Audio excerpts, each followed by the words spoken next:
Energy experts and the nation's top oil and gas lobby are calling on Labor to include gas in their capacity investment scheme to back up renewables and bring down your power bills. The scheme aims to deliver an extra 32 gigawatts of capacity by 2030 in an effort to reach Labor's target for 82% renewables. The CEO of the Australian Energy Producers has warned that a failure to include gas in the scheme will increase the risk of blackouts and push up power prices. For more on this, I'm joined now by Shadow Minister for Climate Change and Energy, Ted O'Brien. Ted, why do you think that gas has not been included in this scheme? Why are Labor reluctant to include gas? Thanks for having me on, Peter. I think it comes down to Labor having an ideological hatred towards gas. They had the opportunity to include it in this scheme. Indeed, the Energy Security Board had recommended a capacity mechanism with gas. But ideology won the day, and now Labor's being mugged by reality. But if they keep this up, I think they'll be mugged by the Australian public before long. If we get to 82% renewables by 2030, this is the Bowen target. I was just talking to Professor Stephen Wilson. He's saying that's 5 to 6 times in terms of increases to our power costs if we have that much renewables in the system and we don't have strong baseload options like nuclear, like gas. How accurate do you think that is? Oh, look, I think Stephen Wilson is right on the money on this, and he has been for a long time. If you look around the world, we've learned some big lessons as a coalition. We must have 24/7 baseload power in the system. And if it's not going to be coal, well, it has to be zero emissions nuclear energy. Right now, Labor's plan is to force out 90% of our baseload power gone from the system in a 10-year period. 90%. Meanwhile, it's suffocating gas and its renewables rollout has stalled. So that means prices up, lights go out, industry collapse, and jobs get shed. I mean, this is their plan. It's absolute madness.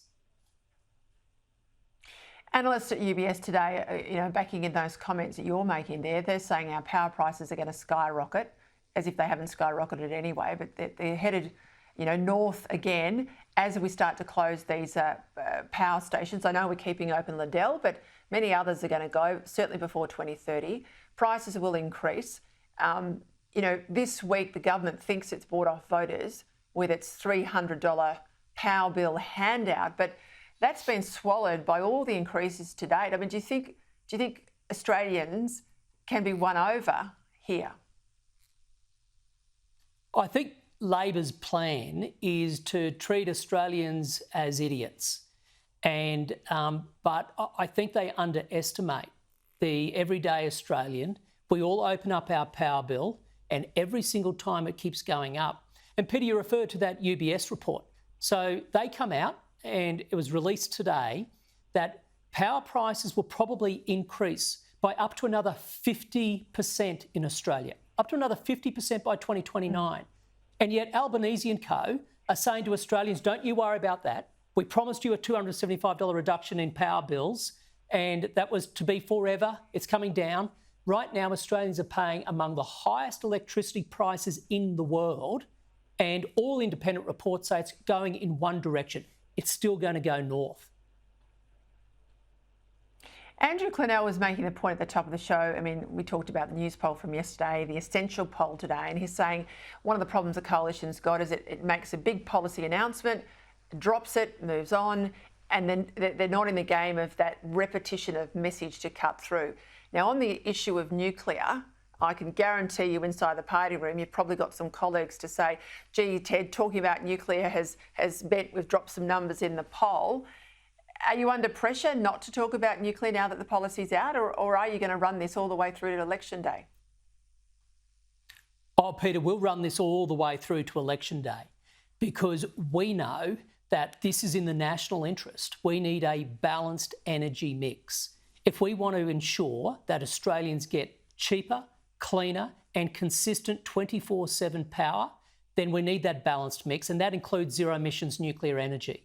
And so we're not doing this because, it's fun, it's politically cunning. We are doing this because, hand on heart, this is what our nation needs. The lights will go out, prices will soar, Australians will be poorer, and as a nation we'll be weaker unless we grab this opportunity and we embrace this next generation of technology as part of a balanced mix. So we will fight this because it's in the national interest, Peter.